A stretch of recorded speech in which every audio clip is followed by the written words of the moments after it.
आज्ञा मैंने मुई दुष्मंत सुना कहूचे सबु सम्बलपुरी शुणुवा भाई बहन श्रोता बंधु मान को मोर जुहार। ई गीत के सहयोग करिछन कलाकान्हू देवेंद्र डिंगर जगदीश। ई गीत रे संगीत दे लिखिछन रवि भाई निजे प्रोड्यूसर भी अच्छन। आर ई गीत रे बहुत बहुत सहयोग करिछन सम्बलपुर प्रेम मेलोडी पार्टी जेनटा मैनेजर अच्छन संजीव दादा। हेलो ना हेलो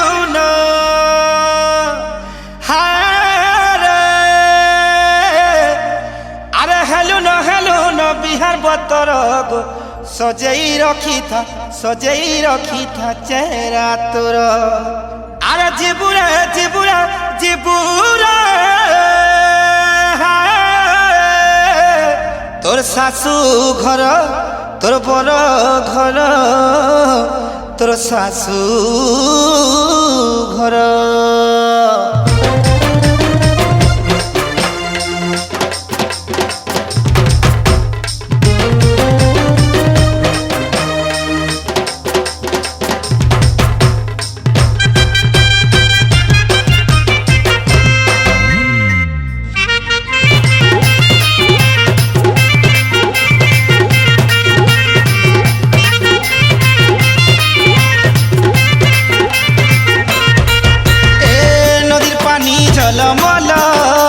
नारर पानी खालो हो बुहे घल घल। नदीर पानी जलमल नालर पानी खालो हो बुहे घल घल। नालर पानी तो जगल केते है सगेल रे केते है सगेल। नालर पानी तो जगल केते है सगेल रे केते है सगेल। नलिती साबुन हल्दी माखी केते है उछुरा चाखी साबुन हल्दी माखी केते है उछुरा चाखी। हाय रे तदे तो देखी आई छन सजनी रे गाधी करी एहे गाधी करी जल्दी चलो। तदे तो देखी आई छन सजनी रे गाधी करी जल्दी चलो। हाँ तदे तो देखी आई छन सजनी रे पानी केते है उछु गेला।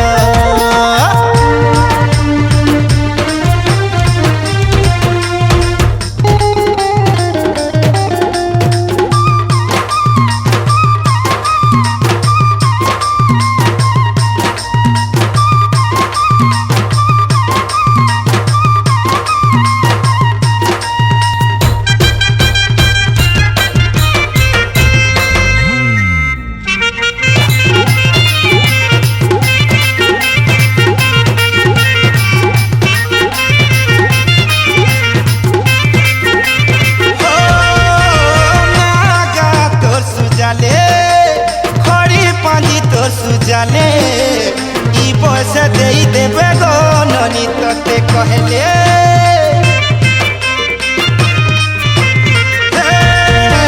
छुआ दिन नाई से खेल मोर सुना रे नाई हा गो माला माला करसी पुआल फिकी करी गो ढली जीवा बेल। ननी तोर घरर कथा मानी काल हेबु कहारानी घरर कथा मानी काल हेबु कहारानी। मागी आई छन सजनी रे काय करूछु एहे काय करूछु एतकी बेल। तोरे तो देखी आई छन सजनी रे गाधी बुढ़ी जल्दी चलो। तोरे तो देखी आई छन सजनी रे गाधी बुढ़ी जल्दी चलो।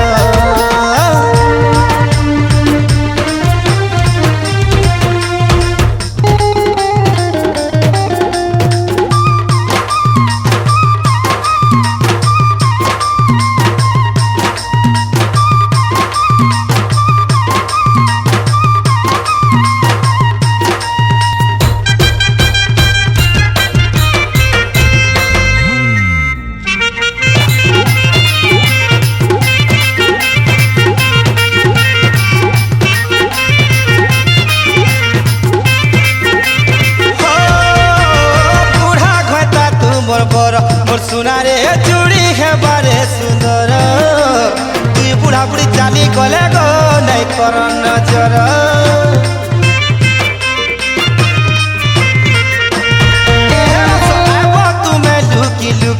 मोर सूरजमुखी आवा तुम्हें दिन देखी चने घरे कुनवा कर्म गो तुमको डाकी डाकी ए तुम्हें पाबनुआ बर हमको करी देब पर पाबनुआ बर हमको करी देब पर हाय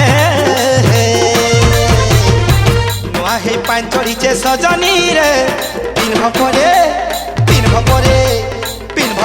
बरन माल नुआ हे पान चढ़ीचे सजनी रे पिन्ह परे बरन माल ए बिहा हे पान चढ़ीचे सजनी रे पिन्ह गजरा माल ए नदीर पानी झलमल नारर पानी खाल हो बुहे घल घल नदीर पानी झलमल नालर पानी खाल हो बुहे घल घल नालर पानी तो जगल केते है सगेल रे केते है सगेल नालर पानी तो जगल केते है सगेल रे केते है सगेल ननिती साबुन हल्दी माखी केते है उछुरा चाकी साबुन हल्दी माखी केते है उछुरा चाकी तदे तो देखी आईछन सजनी रे गाधी करी एहे गाधी करी जल्दी चल तदे तो देखी आईछन सजनी